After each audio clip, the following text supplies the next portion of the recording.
जय श्रीमन्नारायण। अस्मद्गुरुभ्यो नमः। यो वाहंच गिरिशश्च विभुस्वयंच स्थित्युद्भवप्रलयहेतव आत्ममूलम् भित्वा त्रिपाद्विवृध एक उरुप्ररोह तस्मै नमो भगवते भुवनद्रुमाय।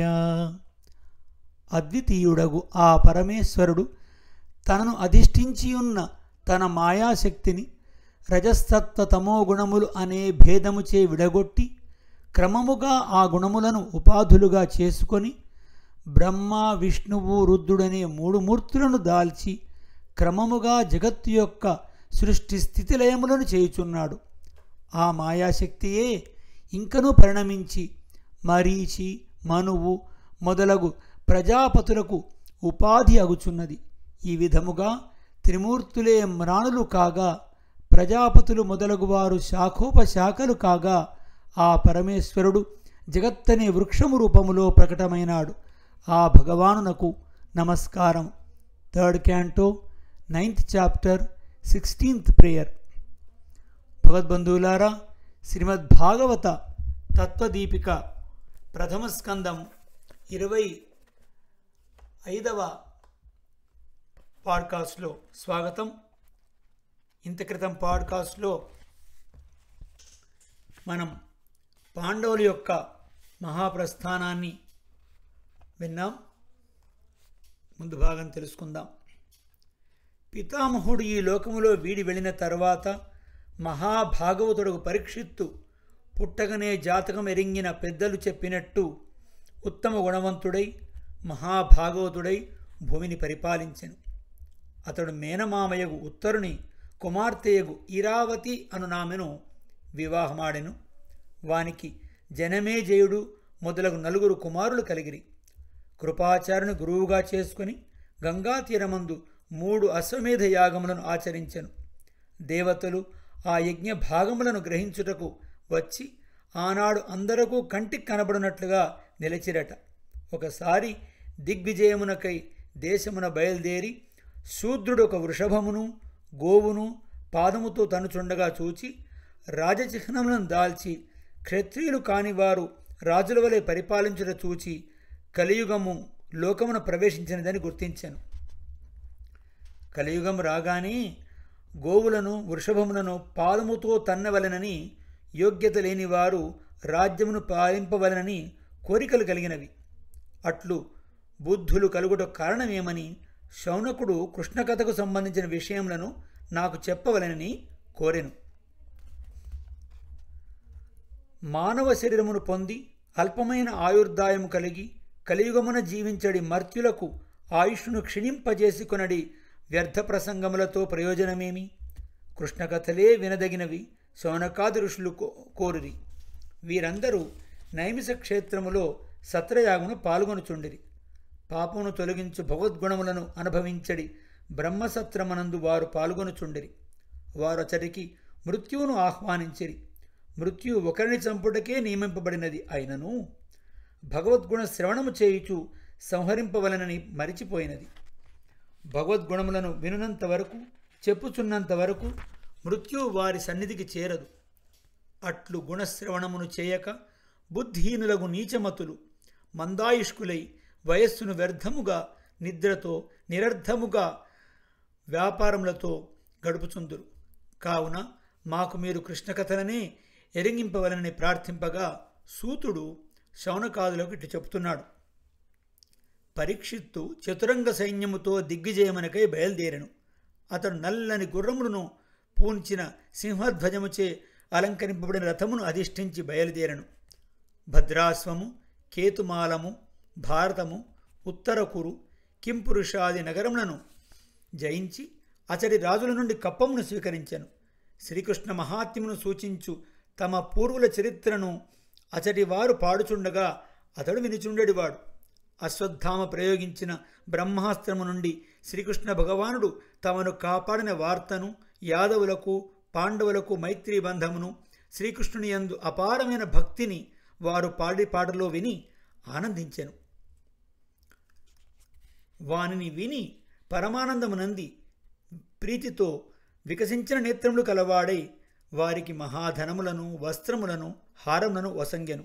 ఆ మహాపురుషుడగు శ్రీకృష్ణుడు తన తాతలకు సారథ్యము చేసినాడు. కొలవులో తాను ఒక సభ్యుడిగా ఉండేవాడు. వారికి భృత్యుని వలె సేవ చేసెను, దౌత్యమును చేసెను. వారు సింహాసనం ఎక్కినప్పుడు వారిని అనువర్తించి ఉండెను. వారిని స్తోత్రము చేసెను, నమస్కరించెను. ఏమి కృష్ణుని ప్రేమయని గానము చేయుచున్న గాయకుల వలన విని శ్రీకృష్ణ చరణారవిందములందు పరీక్షిత్తు ప్రీతి గలవాడై తమ పూర్వుల మార్గమునే అనుసరించి ప్రవర్తించుండెను. అతడు చూచుండగా మహాశ్చర్యకరమగు సంఘటన కనపడెను. ధర్మదేవత ఒక వృషభ రూపమును ధరించి ఉండెను. భూమి గోరూపముతో ఒక పాదముతో సంచరించుండెను. తేజో విహీనమై దూడలేని గోవువలే కళ్ళనీరు కార్చుచూ నిలిచిన భూమిని చూచి ధర్మదేవత ఇట్లు ప్రశ్నించున్నది. ఓ మంగళకరులారా, నీవు సుఖముగా ఉన్నవా? కాంతి విహీనురాలువై ఉన్నావు. ఏదో విచారంతో వాడిపోయినట్లున్నావు.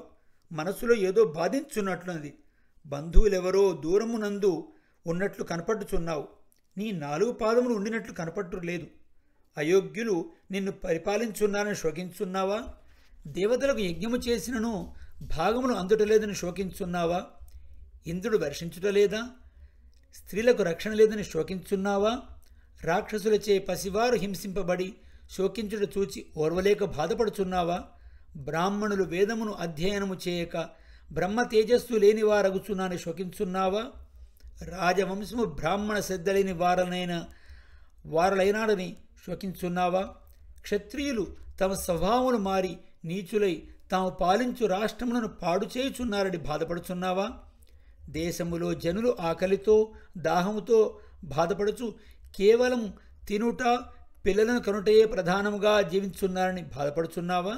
లేదా శ్రీకృష్ణ భగవానుడు అవతారము చాలించి ఈ భూమియందు కనబడకుండా అంతర్ధానమైనాడని అతని చరిత్రను స్మరించి బాధపడుచున్నావా? నీ మానసికమైన పీడకు కారణమేమో చెప్పుము. దేవతలు కూడా గౌరవింపదగిన సౌందర్యములు గల దానివి నీవు. ప్రబలము కాలముచే అది తొలగినట్లు కనబడుచున్నావు. ఇట్లు వృషరూపం దాల్చిన ధర్మదేవత ప్రశ్నింపగా గోరూపము దాల్చి ఉన్న భూమి ఇట్లు చెబుచున్నది. ఓ ధర్మదేవత, నీవు నన్ను అడుగుచున్న విషయం అంతయు నీకు తెలిసినదే. లోకమునకు శుభమును కలిగించడి 4 పాదములతో నీవి లోకమును సంచరించుందు.